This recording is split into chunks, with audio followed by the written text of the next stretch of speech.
Hi everyone, welcome back. I'm Michael Sandler, your host on Inspire Nation. If you've ever wanted guidance from beyond, then do we have the Spirit Animal Oracle Show for you. Today I'll be talking with internationally acclaimed intuition expert, oracle expert, best-selling author and host of the TV show Messages from Spirit, and the creator of a favorite oracle deck, the Spirit Animal Oracle. And that's just what I want to talk with her about today, about getting your deepest wisdom and guidance from the spirits in the natural world. That, plus we'll talk about squirrel spirits, pig spirits, gotcha, koala spirits, armadillo spirits, visits from dragonflies and ravens, the power of skunk spirits, and what in the world kangaroo spirits and grasshoppers have to do with anything. So welcome back to the show, Colette. Are you ready to shine? Yes, I am. Woohoo! All right, before we dive into all things animal spirits, what's your earliest recollection of you connecting with animals? So, I grew up with animals, but I really want to tell you that because I was exposed to the concept of spirit animals since I was a really, really young kid. My nanny, Mrs. Kelly, she was very, very old and she came to look after me and my sister.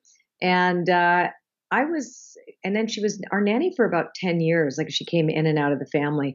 And she told me about them when I was like 5 or 6 years old. So I was little when I already knew that animals in the backyard, or the squirrels or the skunks or the raccoons or the mice, the birds, particularly the birds, all had a spirit that was connected to them, that represented all of them and also like represented them.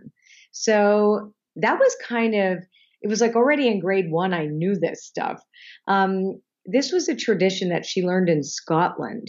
So, so I grew up talking to her about this when I was little. And because I could see auras around living beings, including, people, but also animals. So I would say to her, what's that halo? Because we were going to church. We were Anglicans, which is like Catholic without a pope. So we would go to church every Sunday, and I saw the halos around the, like the saints in the stained glass, and we knew about that meant that we're holy. So I remember seeing my first aura actually was around a bug, and I told her that I saw a light. Yeah. And so she said to me, oh, that's the halo, like in church. They're holy. All creatures are holy. So that's really how I was raised, was to believe that animals were holy. Now, there's a whole other conversation after this about eating animals, which we won't go into right this minute. But so it's very confusing and conflicting, but in some way. But bottom line is that I understood spirit animals not from Native American lore at all, not from their traditions at all. It was from my Scottish nanny, Mrs. Kelly, and then my father, who is Serbian. He taught me how to see the spirit animals in Turkish coffee cups. So he taught me tasseomancy, and he was very good at it. So I had both him.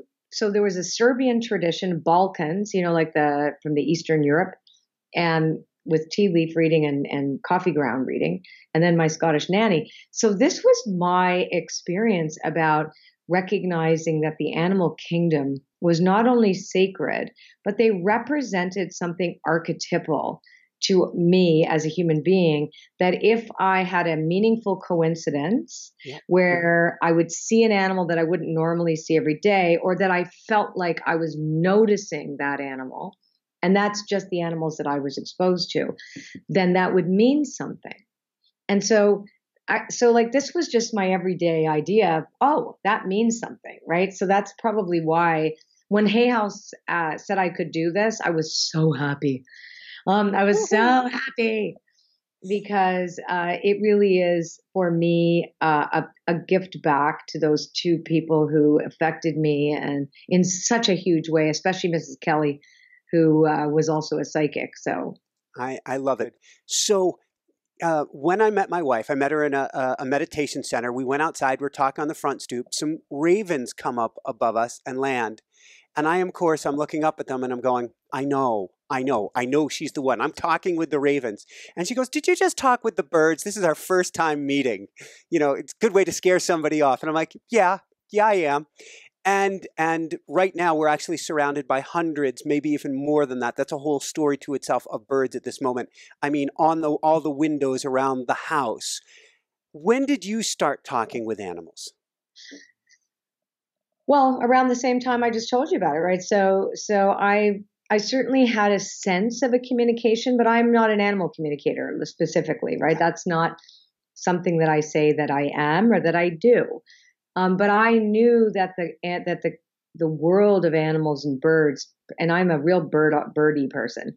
So the raven, for example, magic and synchronicity. And I just want to establish here at this point too that I'm a real researcher. Like I'm an academic kind of nerdy person. Yeah. So I do a lot of reading and I was curious, you know, how many other cultures, both indigenous and then other like people that have traditions or just ideas or legends or, you know, those kind of things. Like what was the narrative, the story, the myths, the mythology of different cultures, either ancient or even modern? You know, what's our idea about this particular animal? And there is similarity, animals that exist in more than one place, more than one continent, in the traditional view of what they spiritually represent. So I found that really fascinating, that it wasn't just, Native Americans that saw that. It was in Scotland, it was in ancient Britain, it was in Eastern Europe, it was in India, it was in Australia, Australasia. So it was really interesting to me to kind of look at, well, what do other cultures see? That could they see it differently? And there was only a little bit, just a tiny bit of difference. So that was the other thing. It's like, this is a global consciousness about animals. It's not just one specific tradition. Although you would say like certain traditions saw owls in a different way depending on where you were. Like their myths around them were a little bit different, but I found that really interesting. Can you tell us of one example of an animal that you found in all these different parts of the world that seemed to have that same symbolism? Yeah, owls was one. So owls represent wisdom all around the world, You'll notice that when owls come in certain traditions, they also represent either death or an omen of death or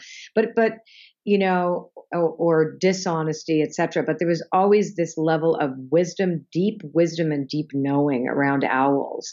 The other one that I found very interesting, you brought up the kangaroo and the grasshopper. So which I found really interesting. So I had way too many animals for the Oracle deck, right? Like there's 68 cards in this particular deck. So it's one of my bigger ones. And I had 80, well, I started with 100, right? So I had to kind of kick out some and I was, and bring some in and figure out like, well, which are the ones that are similar. So what I found was really interesting was there's a similarity between grasshoppers and kangaroos because they both leap forward, right? So you'll notice behaviors amongst animals that don't exist everywhere, but their behavior is common. Like what you would notice about them the same. You will find the same mythology around or same legends or lore around these animals, no matter where they exist in the world. So sometimes you're going to find two very different animals, but they behave the same in some ways. Like one of them's a marsupial, but the other one's an insect, but their movement is very similar. How did you choose? I guess I know in particular in kangaroo, but they chose. Like honest to God, well, I know it's hard for some people to get, but when I create oracles, I really receive them. So when I create them, I'm receiving a creation. I'm not doing it by myself. So I get these ideas or these downloads, and when in meditation, I'll invite them to come. and whichever one is strongest, whichever one is the one that steps forward. So I always feel that my cards choose themselves, like all the goddesses in my new deck chose who came in there. They don't all talk together. Same in this deck. Certain ones stayed, other ones left, and they sort of sort themselves out according to their core archetypal meanings, because some of them are similar. Do you have and I want to dive more into the making of this deck, but do you have a spirit animal yourself? Well, I have one very specific one that is radical. So I can tell you the story about dragonflies, Yes. and I've written a lot about dragonflies and also ravens. But what I found very interesting is there are a lot of people that say, "Oh, I have an affinity towards an animal," and for me, my affinity was towards ravens because I had this real connection to birds. But it was a dragonfly that picked me. Like that was I found fascinating, because one day I'd had a bad accident, motorcycle accident, and then one day I was deciding in the backyard, could I ride again? And so the days that I was safe to ride, this giant red dragonfly would show up. And here's what I mean by when they pick you. So I would be driving from one place, my garage, to a town down the road, and I'd park the bike, and there was a big red dragonfly. And I am not kidding you. My husband's taking pictures of it. Like, he couldn't believe it. I'm just like, are you kidding me? Is that the same dragonfly? I don't know. I'm like, I don't know, but it's still there. Like, and I'd be asking for a blue dragonfly, and the red one would show up. So I figured I'd stop asking for the blue one. Anyway, so that would happen on the days that I didn't feel 100% in my body. There would be no dragonfly. So I took it as a sign. Like, I ended up with this relationship between these, and they were big. They were so noticeable. Like, you can't miss them. Then when we were going to look for a house in New York, we were going to move to New York. We met this woman, and so we were actually looking, saying, well, if there was a dragonfly at a house, then it's the right house. But what ended up happening was this big dragonfly came on her car when she showed up. So I was like, oh, this is freaky. So we knew that she was the right person. I was like, my husband, I was like, look, it's a dragonfly. So then what happened was we ended up going with her, but her brother had died. And came through to me in one of these houses while we were looking for a dragonfly to tell us if the house was right or not. It was so weird. And it was like, we didn't find the right house, but we had this incredible experience. And then she, to thank me, she was saying, I'm so sorry we couldn't find you a house. I bought you a gift. She brings me the most beautiful letter set with writing paper and with dragonflies on it. Okay, wait. Then we get another realtor to get us a house in Connecticut because we were like so freaked out. Oh no, wait. Between that, then it was then it was my TV show Messages from Spirit, which is on Amazon Prime. It's something I shot 4 years ago, by the way. So it's a mediumship show. It's not everything I do, but okay. So at the last day of shooting, I said, it would be so great. My mother would be so proud of me. Now, my mom always shows up in ladybugs. And now I'm not kidding you. Doesn't a dragonfly show up right beside me? I'm standing outside of the studio, and I'm not kidding you. I don't even know why I'm saying I'm not kidding you, but ladybug shows up and lands on the producer's hand. And I had just finished telling him, I said, oh my God, my mom always shows up in ladybugs, and plop. And then I walked to the car, and there was both the dragonfly and the thing. So then we go to Connecticut, literally right after the show. We have no home, right? So we were still living in the States. And my husband, we see all these houses. He doesn't like any. He's in a very bad mood. Like, meh. So I said, if we see a dragonfly, and I'm trying to make houseflies, dragonflies, at this point, I'm ready to turn it like a plastic toy into a dragonfly at some point, just to say, show me a sign, that'll do. But there was none. So he's like, ugh. So I said, I want to see this house again. I know it's not perfect, but I feel it. He goes, I don't want to go. I said, well, you have to come. And he knew that my father showed up as monarch butterflies. My mom showed up as what do you, oh gosh, I've got like, I'm tired today, so I can't remember, ladybugs. And then, so we're there, we're leaving. My husband's like, so I said, let's go back in. We go back in. My husband goes, Colette, you're never going to believe this. So I'm like, oh, he didn't sound happy. So I go in there. We had seen the house the day before, and there was a monarch butterfly in a picture that she had restaged the house with those.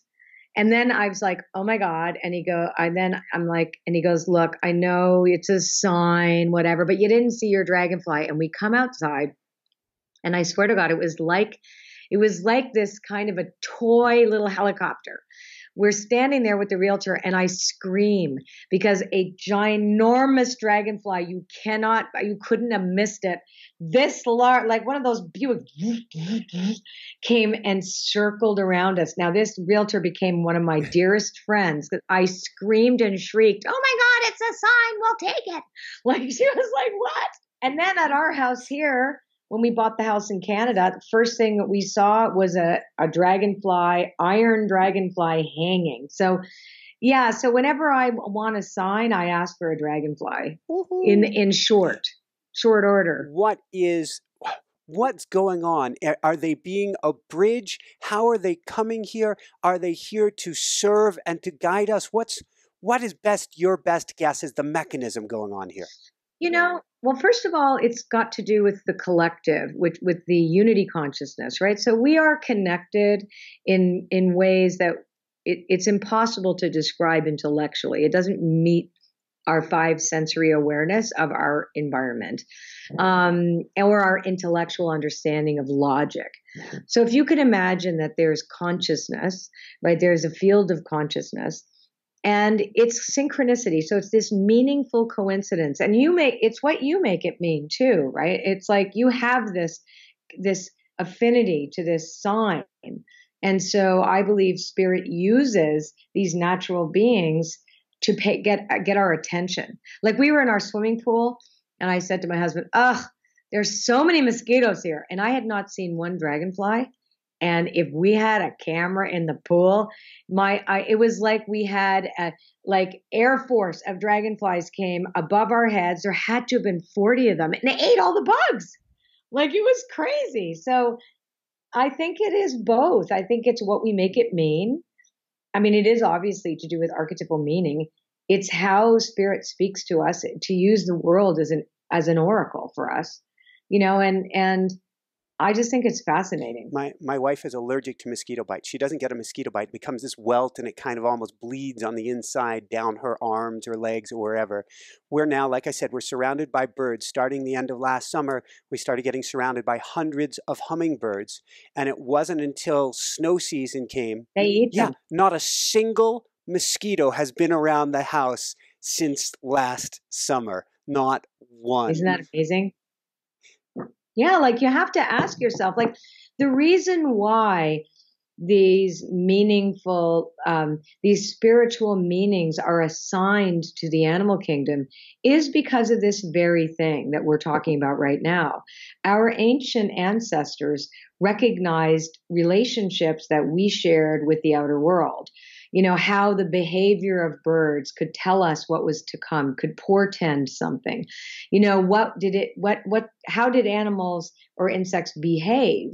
So that's why ants, for example, are about collaboration because they're always working together. And also, like if you look at Jamie Sam's medicine cards, ants represent the patience of, getting something done. You have to work hard and make it, so there's different facets of the same diamond. In mine, it's I chose the collaborative thing, like the hive too. Like for example, with the bee was very fortunate because it's all about the honey after the hard work. So, you look at when ravens appear, what does it mean? And remember, like for example, carrion birds, like the vulture, that is the only bird that can take a carcass that is diseased, translate that in its body through its digestive system, and poop out something that's really good for the soil that no longer is diseased. So that the ancients saw those things and then assigned them meaning. right? That's what it means. Go ahead. And so now today we have access to this via these types of oracles. Thank you. Yeah, and we had a whole line of vultures on the fence last fall, and Jessica was like, "That's the only animal. I hate to say this, vultures. I love you guys, but she goes, you're the only animal I've seen that is as close to ugly as Oh, they're as beautiful. as I it love can them. get. It's And they are. But they tell you that they represent what is beautiful in what is I ugly. like it. Like they really take the garbage. They take what no longer serves and they create something beautiful out So of it and the useful. vulture is a sign, in a sense, of a bridge, and that's a lot of what we're talking about bridges today. You talk about recently about the veil between the material and the non-material world as thinning. Are animals, in a sense, or animal spirit, are we being visited more in our dreams, in our waking I think life? so. I think so. I mean, in this case, I think we are getting more and more. I think it's really interesting because we're getting more and more distracted, and there's so much chaos that we're inadvertently all having more access. Like it's almost like spirit's going or the universe is going, okay, we really need to catch your Yeah. attention here. So we're going to make this very obvious to you. And what that means. And so I do think that there is more activity that we're aware of. But I also wonder, and Bruce Lipton brought this up because I like to think about stuff like this a lot. He was saying that all the information is always there all the time. It's that we filter it through our life experience, personality, and our subconscious. There's a reticular activating system of the brain that filters information that basically is looking for confirmation that what we learned before is true. So we are looking at only what we can choose to handle or choose to acknowledge. Like I remember first getting sober 33 years ago. I've been sober that long because I was an alcoholic and a drug addict, and just how I know as I felt this extraordinary spiritual awakening and this amazing epiphany. Everything changed in my outer world because I was noticing those things more. Everything became more magical. When I was drinking and using, everything was dark. Everything felt, like I didn't see the magic. There wasn't any hope because I couldn't see it. I wasn't capable. So the more capable we become and the more we learn to look at it, that's why I do think also the chaos is so interesting because it's like the more that's available over here, the more some kind of force is trying to get our attention away from what is good. That's a whole other conversation. But I do feel a polarization right now. And I feel that polarization too, but I'm hopeful that actually that Me too. polarization is necessary to get us through the doorway to the other side, that it's a sign we're progressing. I 100% agree. 100% agree. It means that something is going right when there's that much pull away, like, hey, don't go there. I honestly believe that. So I do think that because we are incapable of processing the amount of data that comes at us. I do think that more is becoming available to us, not just in the data that's coming at us via the internet, for example, social media, et cetera, because we start feeling the world very differently, but also from these mystical realms. They're coming at us the same way. So if we can shift our awareness into this oracular consciousness that every one of us has, right? We all have it. That sense of the inner oracle. We have this consciousness available to us. Then it's amazing what we're going to start noticing. It is really amazing. So let's talk about that. And I've never heard that term before, oracular consciousness. Let's talk about it. I love this. Shifting into this oracular consciousness. I went down to the Taos Pueblo many years ago, ended up from one shop into another shop where a guy calls us in, looks at my wife and I says, you two are runners, calls us into the back, shows us these Native American moccasins that haven't been made in 100 years, that I'd been looking for years, and said, I called you here. He's a two-time award-winning Grammy musician, Robert Mirabal, because I live in a magical world. As we start, you talk about Bruce Lipton, you talk about we see what we want to see. It's a problem with YouTube, it's a problem with Google, is you start to get... Yeah, we see what we can see. It's almost like there's an algorithm that we've agreed to. Exactly. When we start to use something, oracular consciousness, like an oracle deck, if we use this on a regular basis, we're bringing ourselves... We open the channel. Yes, tell me more about this. Yeah, I love this conversation. So here's the thing, like oracle cards themselves on their own are just pictures, right? When we acknowledge their intention, which is the next Yep. step, then we acknowledge that they are archetypal, right? Because they're a symbolic language. They have a lexicon in which they are created. I'm just talking about my decks because a lexicon means a language of symbols, right?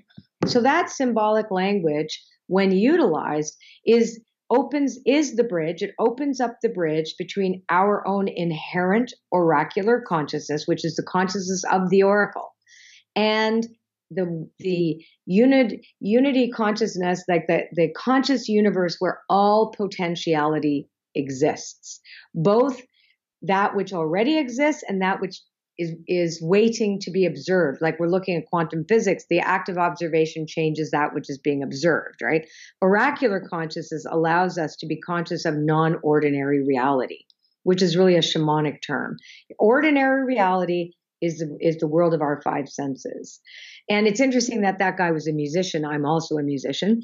So, because music is also a way for us to tune into that oracular consciousness. That's why drumming, the rhythmic drumming, is part of certain cultural traditions, Sufis, native traditions, like Aboriginal traditions, like even in, like I have Mongolian background, at least I think I do. I went and did 23andMe. My father raised us to believe our grandmother was Mongolian. I'm finding out now because I did 23andMe. But so, some shaman is a word actually that comes from Siberia, right? So, my father talked, like I had an amazing dad. It's too bad I wish today that he was alive. I would very much understand him better today, but I was this rebellious brat and I didn't understand what great gift I was given by my dad. Anyhow, I'll so he pause you for a taught me second. about, If you hadn't been the rebellious brat, you might have a lifetime as a musician, but you wouldn't have gone. I mean, and a musician is considered out there, but you are, thank God, really you are really out there. Yeah. So music is you tap into the same kind of consciousness where you call it in. It's like you tune into something that's given to you. Like really great music is given to you. It's not created mathematically, even though it's mathematical, right? So oracular consciousness exists in every single human being, and it's more than your intuition. It is the capacity to be your own oracle and to see beyond space and time, to see beyond the confines of the acceptable vision of the world, which is spatial, right? Which is where you are positioned in space and your environment is only so far around you as a sphere. That consciousness enables us to really tune into potentialities and possibilities all over, everywhere at the same time, anywhere. It's making me think. I'm thinking of like big, thick metal glasses, circular, that have these. Your eyes would look warped because the lens is so thick. You put these on, and suddenly you can see into the bubble of consciousness, the bubble of potentiality, That's exactly and you're pulling it in from there once you're going to oracular consciousness. Yeah, it is like that. Only I'm going to go a step further. You have a 360-degree view. You've got a bunch of eyes that go everywhere. It's not focused forward. It's the thing that I found most fascinating was I have something. It's called retrocognition. So, and that's something you can really play with, which is understanding someone's past. It's like, I know about the past of somebody. I can tell their lineage of stories. And that's how, when I did readings professionally, which I don't anymore because I retired 3 years ago, I just teach at my school now. But that was the first thing that I would open to. That oracular consciousness would then look beyond and into the past and pulling where they are now. And then you can see beyond, because time is not linear. So it's like, if you look at time like a layer cake, all of us have the capacity to access all of that there is no future and there is no past. Everything is now. Now that's impossible for us to really get because we think of the past behind us, or we see it on a chart that it's to the left and the future is to the right. But what if it wasn't that? So that you'd put on those glasses and you would see future to the side, like the four directions all at one time. Last week we had a hiccup with iTunes, and our show disappeared off iTunes for a few days. Talk about a heart stopper. You know, we build this amazing thing. Universe guides us, builds this. We're helping facilitate it. Yeah, you are in co-creative partnership with the universe. And it disappears off iTunes. The fascinating thing was just a week and a half before, I had met with an iTunes expert saying, are we meeting the latest standards? Are we doing this? Are we doing that? Are we doing the other? And it turned out at the end of the day, we're switching over things, but iTunes said, we need to correct some things before you keep going. I sensed it. I reached out to an expert. I know time is not linear. I already knew something was going to take place. I drew that back into my consciousness and started taking action without knowing why. I'm just like, now is the time I need to do something. I don't even know what I need to do, but I was taking action on what would occur. So here's what I believe too. Oracular consciousness works when you are also active in it. You're an active participant. A lot of people think intuition is like something you just know and you don't listen to it. You do, you don't. But you're in an active participatory role with non-ordinary reality. And you just described that. You didn't know why, right? Like you just feel it. You don't know why. It's like us with that realtor and then us with the next one. It's like you just don't know why, but you know that you're going to step into this new realm, into the matrix, the divine matrix. And that's oracular consciousness. It is like turning on your GPS. So let's talk about that. How do we step into the matrix and step in and begin cultivating our oracular consciousness? So that's one of the reasons I created oracle cards, because if you can imagine, it's like a muscle. So in our particular modern culture for the past number of hundreds of years, we have valued intellect. So we have conditioned our evolution to actually turn that part of ourselves off, or it's not available to us. It's either been poo-pooed by the religious end of things that want to take anything to do with non-ordinary reality and create and, claim it for itself. Then there's science. So we're looking at materialist science that is all about the mechanics of things, where you only look at the parts and not the empty space between, which has more information than anything else. So you're dealing with our conditioning that we both of us probably went to school and learned that, right? So you have to know that you have to start where you are, right? So you have to start where you are. And so if your muscle has atrophied and the other muscle has gotten stronger, then you have to go to the gym. That's what you would do. You'd go to see physical therapy, right? So you working with a really good oracle card deck on a daily basis, like you said, not to give your power away, but to be contemplative about it. Pick a card for example, say what do you need to know today? Dragonfly spirit. No way. Oh, you gotta. There's the blue one you were trying to manifest. Okay, that is freaky. Okay, so all the cards, I just put my head in. Okay, the illusion is that we are separate from information that is invisible. Right? That's the illusion. And the truth that transcends that is that everything is alive and conscious. And so when you go to the intuition gym and you exercise that muscle on a daily basis, that makes you go, whoa, you can't make this S up. Like I say bad words in my school, so I'm not sure if you have to bleep me out, so I didn't say it.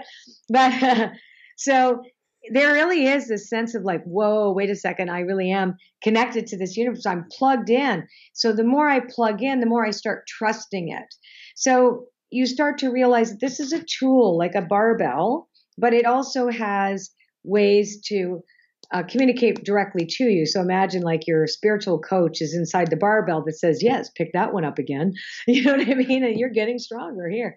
So picking a divination tool, which by the way, the word divination represents the conscious personal dialogue between you and the divine. That's what it means. And that's what this is. And so you may have also been conditioned by religion if you are Christian or if you are monotheistic. So monotheism to do with Judaism and Christianity. In Deuteronomy, it actually says if you will be killed or if you do spirit communication or engage in divination. And the reason why was it was part of the goddess culture. The divination all came from the goddess culture. Spirit animals, everything came from the goddess culture, first and foremost.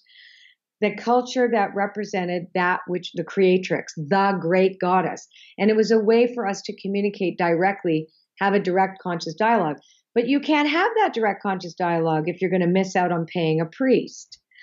Right? Like that, and you can't have your own altar at home to do that. You can't ask directly. You have to go and pay to go talk to a priest. So it was a socioeconomic way to impose these ideas on the society at the time. And it was also the rise of patriarchy, who also had to control women and women's bodies and what rituals that belong to women. So I just wanted to throw that in when people are like hearing like divination, like, why are you using these things? And to address the idea also, say, of cultural appropriation, because I know there's a thing around the internet like, oh, you can't say spirit animal, but listen, kids, I didn't learn it from that. So I learned it from two cultures that have spirit animals that have nothing to do with the Native Americans. It's like there is a I've got to ask, is it you can't, I've never heard this before, you can't say spirit animal because we're stealing it from somebody else's culture? Yes, that there is a colonized cultures that's part of their spiritual tradition. And not all Native American traditions have spirit animal in it. So, but I never learned it from that. I found out much later when I was an adult that there was also spirit animals in the Native traditions in America where we live. So that was one of the reasons, like I'm very sensitive to this issue. So I brought it up now, both those two subjects on purpose, because, everything is available to all of us with respect, right? And so, people who are raised to believe divination was wrong said, oh, you can't have connection to oracular consciousness ever, and if you use cards, that's bad and evil. And if you use the term spirit animal, you're appropriating it from another culture.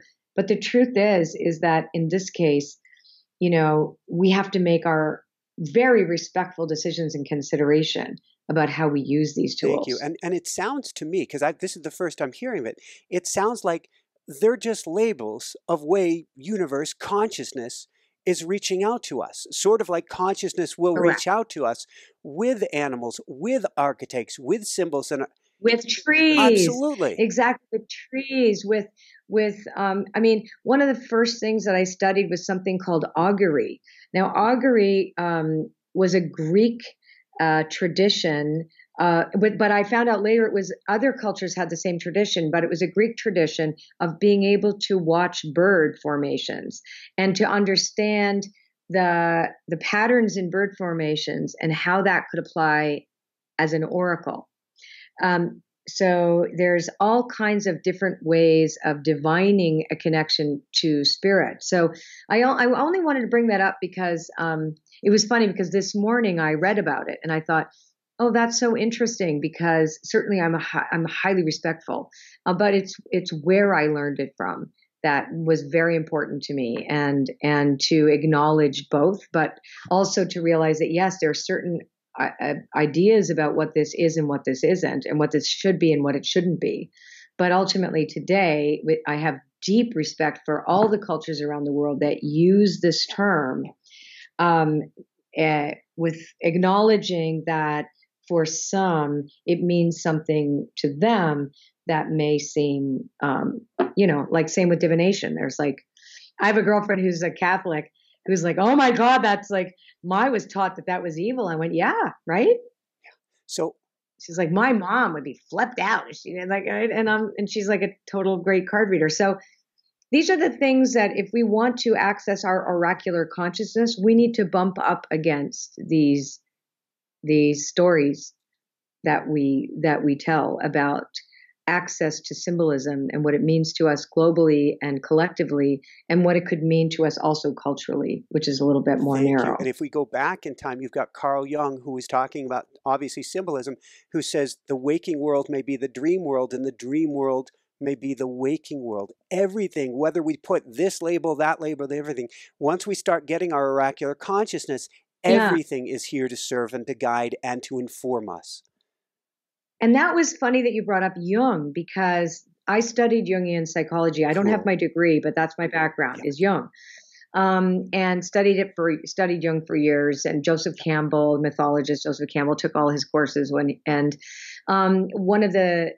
so that was the other thing that made me understand that it was okay for me to really dive into this, because this was somebody I revered, and somebody and that's how I got into the I Ching and studying this ancient Chinese oracle that has been westernized as well. So, I think if we want to dive into this, we dive in with deep and utter respect for all these different traditions, and also to realize that this is what I have found is that there are cultures who have never had any access to one another, who have identical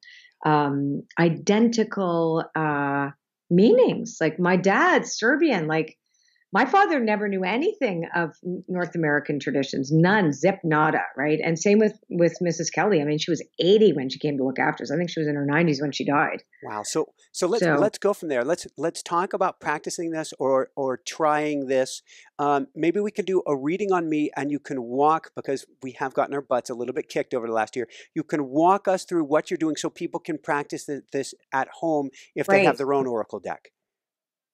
Perfect. So I can only tell you how to work with mine, right? So I like the less cards, the better, right? So I used to read 21 cards whenever I read for somebody. And when I created that was with the tarot, right? So I taught tarot for 25 years. So with tarot spreads, I would use much more complex things. But when I created oracles, I wanted to simplify. Like I was really praying for that. Like, how can you show me more, with a more simpler reading? And so 1 to 3 cards can tell you incredible things about somebody. So with your permission, I'd like to pull. So I'm going to pull on your behalf, or do you want to pick your own cards? Okay, perfect. So we're going to look at, that's very funny. And we talked about grasshopper spirit, right? And remember we said moth spirit? That one's moth. And vulture spirit. Oh, I love it. Okay. So somebody's been listening. All right. So grasshopper spirit. Remember we said that grasshoppers. Yeah, no, it's on purpose. It's upside down. Okay. So this is grasshopper spirit, but you got it in the protection position. Right. So my oracle cards, not every single deck is created the same, but most of my decks have an upright meaning and a reversed meaning. Now, the reversed meaning does not mean the opposite of the good one. Doesn't mean, that's the bad card. It means that you have extra protection or extra understanding of your circumstances. So the fact that grasshopper spirit is about leaping forward when it's in the upright position, when it's in the protection position, it's about trusting that things are moving forward, but that the temporary obstacles that you may find to this, you need to not see them as the forever story. And I'm going to read this also for you from the booklet, right? And I'm a big believer, like, look how thick my booklet is. So I write a ton for the cards. Are we enjoying this conversation? I think we are. I'm enjoying this. Okay, so it says take a leap of faith.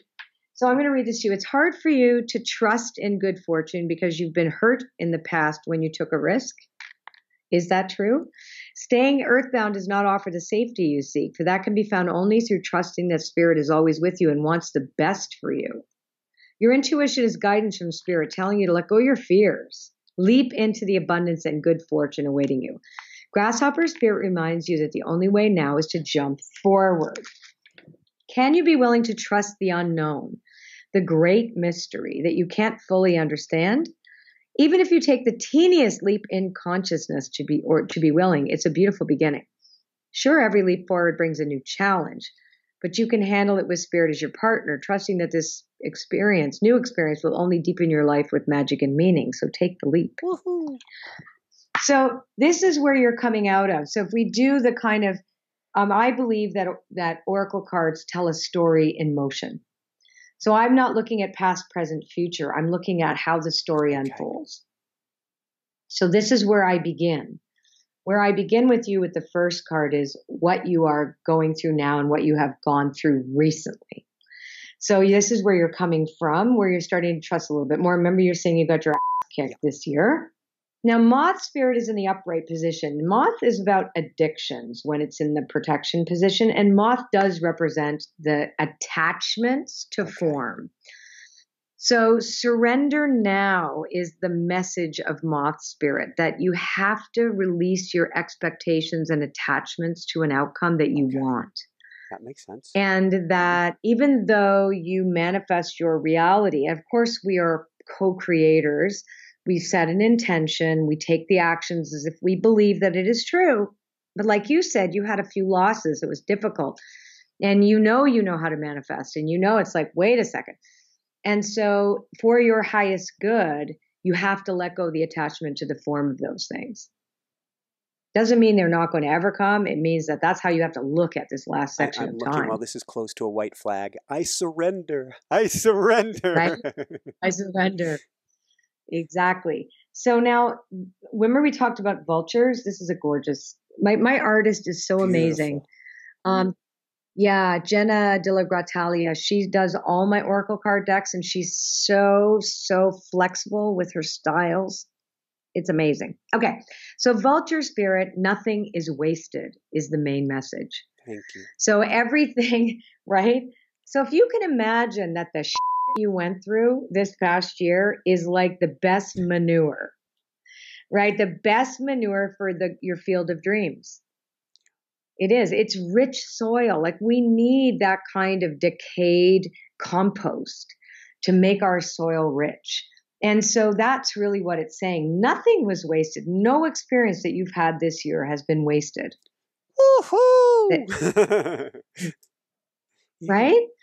So you kind of know by reading the cards in together, not separately. So you go from grasshopper spirit, which is trusting in the opportunities that are coming and taking that leap, even if it's small, surrendering the form on the other end of that leap, right? Like, I don't know where I'm leaping. It's like the unknown is calling.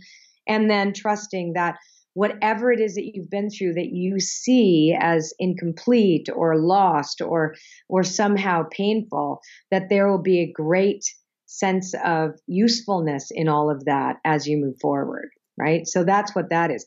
I'd like to choose one more card, a fourth card, of how about where are you heading?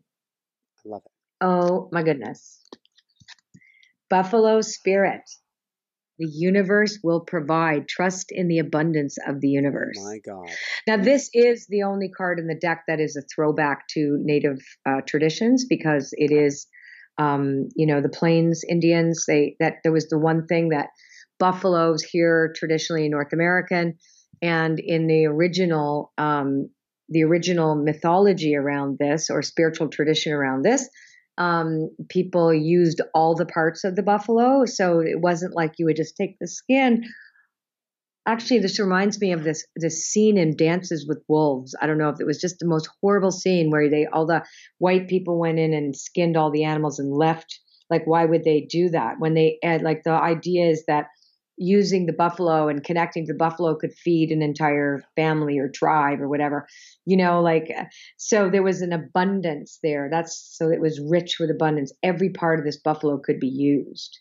So that's also really key, that's where you're heading, and trusting that, again, nothing is wasted. The abundant universe will provide. So if I read the bottoms of the card, take a leap of faith, surrender now, remember that nothing is wasted. The abundant universe will provide. I love it. And I've got goosebumps. We have up by our bed, we have a stuffed animal, Betty the Buffalo, which I got at Yellowstone National Park. And you could get all of these new buffaloes, new stuffed animal buffaloes. And they had one up front where they took donations or something that was old and ratty and tired from all these kids petting it when they would come into the place. And I'm like, that's the one that I want. Reuse everything. That's the one. That's beautiful. Right. And so everybody petted it. So they're feeling it's got the energy behind it. I think it's really interesting. We met when we were in Wyoming. We were amazed at the size of them. They're ginormous. Oh, yeah. So, it's very meaningful. And it's meaningful that the Oracle told you what you needed to know, but also reflected what you already knew. And that's part of oracular consciousness, is it lands in your body. And oracular consciousness is a whole system of experience. Like you feel it in your body, you understand it in your mind, you hear it in your heart, and you have a knowing or clear cognizance that just lands inside you. And that's sort of like me gasping as you pulled the buffalo card and almost going to tears. The more we work with this, the more we intuitively feel it, the more we embody it. Yeah, totally. What you earlier you were talking about kids. How your nanny started with you at 5 years old. How do we, as parents, as elders, as teachers, bring up oracular consciousness or start to bring this out in our kids? Yeah, kids take to this like a duck to water, and kids with oracle cards, spirit animal cards, the kids love them. Because they're animals, right? It's like, ooh, look. And then they have a simple saying on the card. There's like really thick. The card, the guidebook isn't suitable for kids, but you can really teach kids how to open up their connection to the universe where everything becomes possible by doing this work with them, by introducing them to divination systems and say like, hey, what card did you get? I think I know spirit animal is the one that everybody buys and tells me that their kids love. Awesome. On that note, where can people go to find your beautiful spirit animal oracle deck card and to find out more? Yeah, so they can go to Amazon.com. Just go there. You can try them for free on my website, ColetteBaron-Reid.com/pick.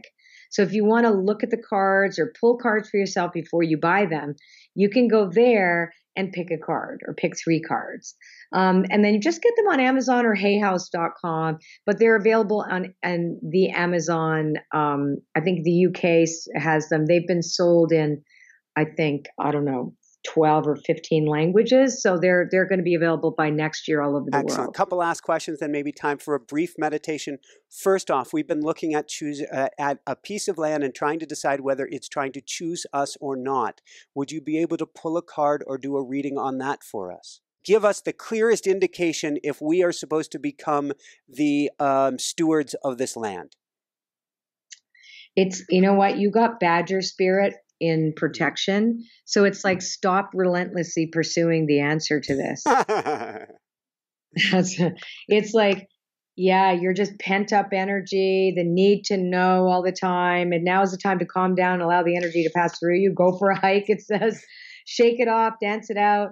Let it speak to you. Don't be obsessed with getting what you want in the form you prefer and timing that fits perfectly with your notions. Remember, the world doesn't revolve around your wants. Get rid of the intensity and just let it decide for you. It's not the time today. That is confirmation. I do automatic writing. We have automaticwriting.com. We teach it to people all the time. That's exactly. You're kidding me. That's us. And we each morning, that's exactly what I get. I try for something more, and I'm getting the badger upside down and the protection answer basically each morning.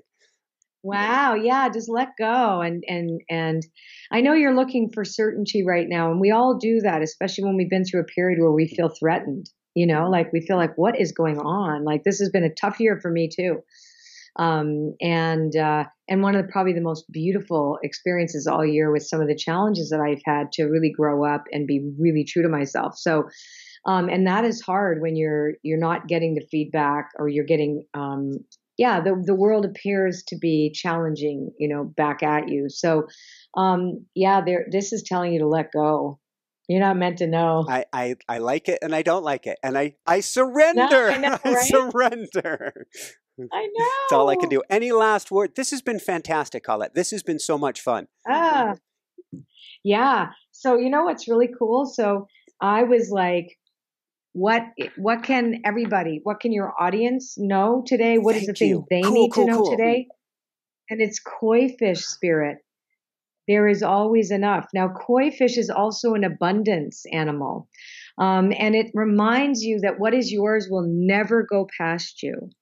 That when you claim something and you lock onto it in the field of consciousness, it will show up for you. What is yours will never be withheld for you. What is in your highest good?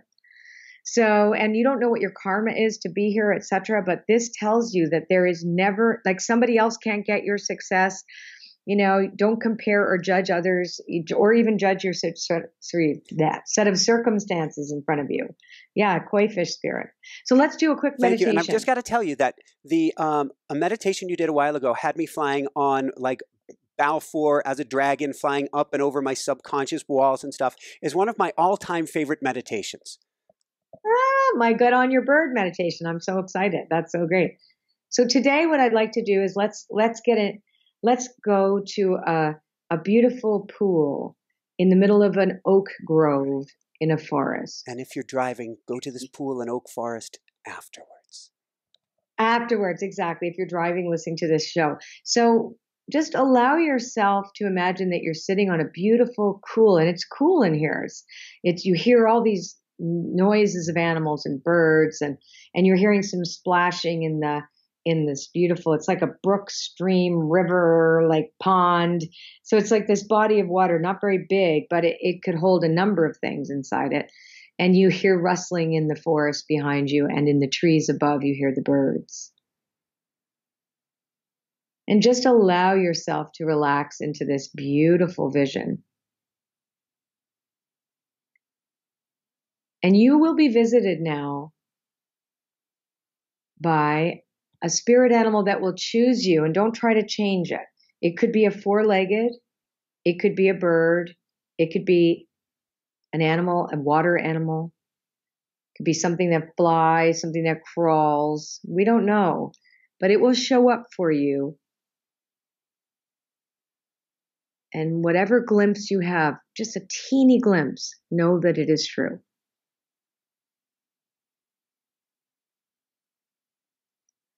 And this is a confirmation that the conscious universe is conscious of you, because you are inside it and you are of it.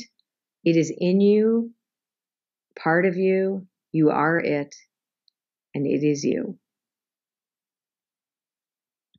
And just write it down, whatever it is.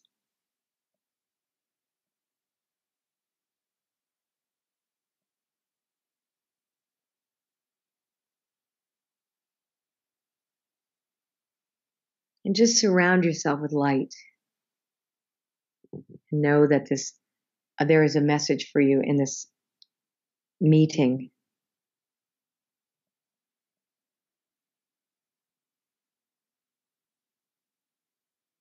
And come back.